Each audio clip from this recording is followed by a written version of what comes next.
Is the hantavirus gearing up to be the next pandemic? After everything we went through during COVID, and I'm talking about the censorship, the moving goalposts, the mRNA vaccines that were rushed through at warp speed, it's impossible for me not to be suspicious with all the media attention that this hantavirus is getting.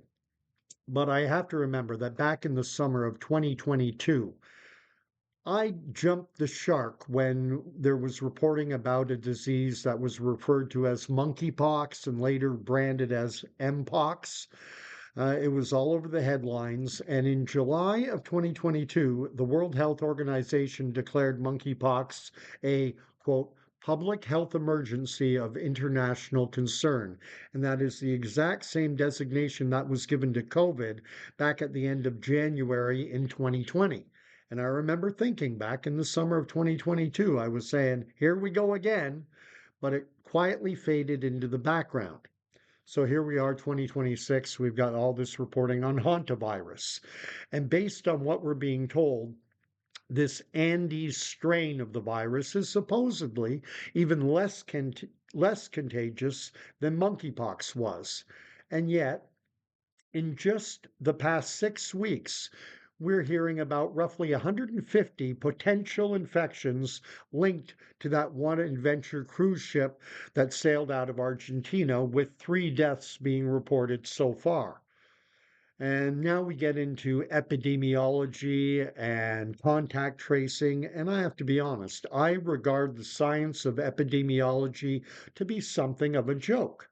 Because in my opinion, there is simply no realistic way to contain a viral pathogen in the real world. Maybe, in a sterile experiment lab environment, but not in the real world.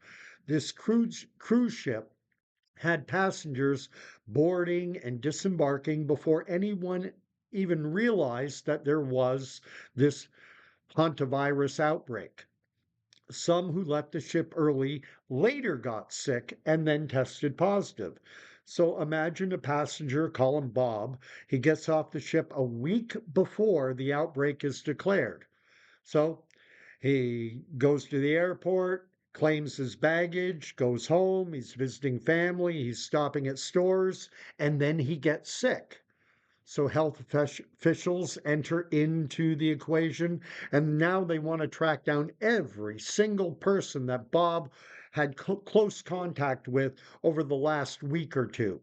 I mean, good luck, especially when this virus is said to have an incubation period that can be as long as a month and maybe even a little longer.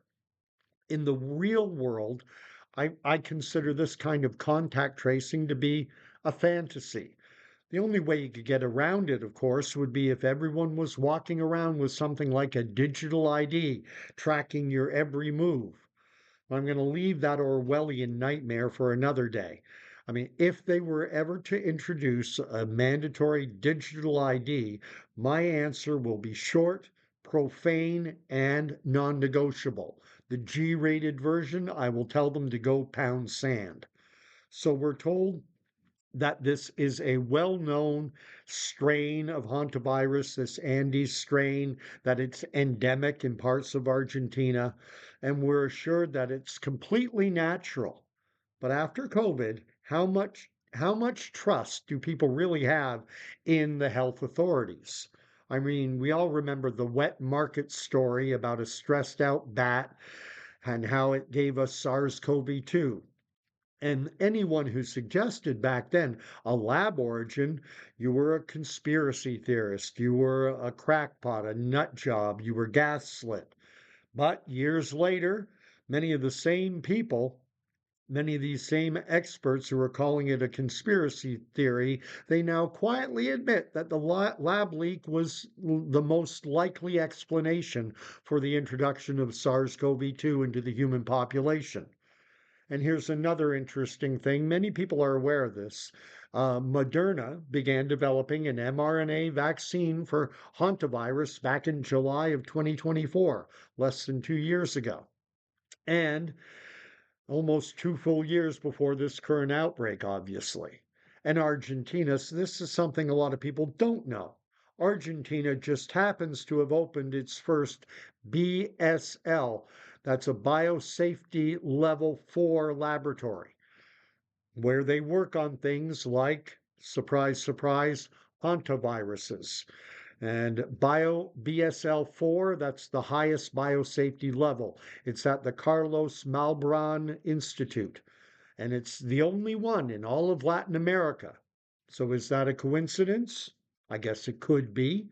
Right now, I'm still in what I'll call the wait and see mode. If this quietly fades into the background like monkeypox did, then I'll be willing to think that it was probably just a natural little outbreak of a nasty bug that got more attention than it should have because we're all jumpy post COVID and because the mainstream media and alternative media, we love drama. But if we start seeing sustained person to person transmission, or if cases start popping up in countries with no clear link to Argentina or that cruise ship, then my skepticism, my spidey sense, if you will, is going, it's going to go into the red zone because the pattern is getting familiar. I mean, the pattern is create or exploit fear, push an emergency narrative, then ride in with a shiny new mRNA solution. And I'm not predicting that that's what is happening here. But after everything that we lived through from 2020 until even now, I think it would be foolish not to ask the hard questions. So thank you for watching. The station name is Act One, a Canadian take on news events. My internet handle, if you will, is Gordy Canuck. It's about the most bare bones basic YouTube station you're going to find. Over my shoulder, there should be appearing a video at about this point. Giving you a little background information on myself. If you're interested, you're welcome to like, to subscribe, to hit the thumbs up, obviously, and I would love to hear your comments. Do you think this is going to blow up, or do you think it'll fade into background noise? I do hope to see you back. Thank you for watching. God bless.